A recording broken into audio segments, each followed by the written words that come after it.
Utusan Iran untuk PBB mengungkap kemungkinan cara pembalasan Iran terhadap Israel. Pembalasan Iran ini yang jelas dengan cara yang tidak diharapkan Perdana Menteri Israel Benjamin Netanyahu. Awalnya misi Iran untuk PBB menekankan balasan Teheran mempunyai dua tujuan. Pertama, Iran harus menghukum agresor atas teror dan pelanggaran kedaulatan nasional Iran. Kedua, hal ini harus membuat efek jera dan membawa penyesalan mendalam bagi Israel untuk mencegah agresi di masa depan. Selain itu, respons dan pembalasan Iran ke Israel juga harus menghindari kemungkinan dampak negatif terhadap kemungkinan gencatan senjata di Gaza. Dia tak merinci serangan model apa saja yang akan dilakukan pasukan Iran.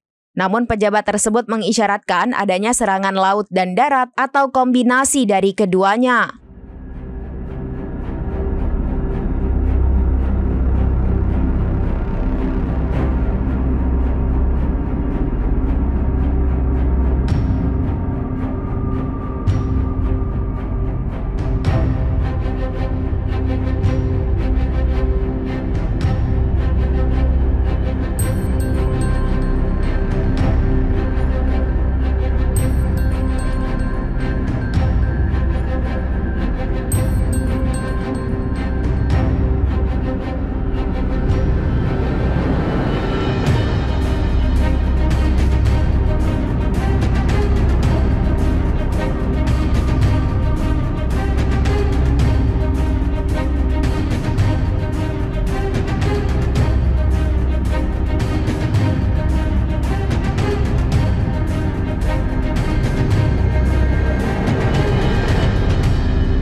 Download Tribun X sekarang, menghadirkan lokal menjadi Indonesia.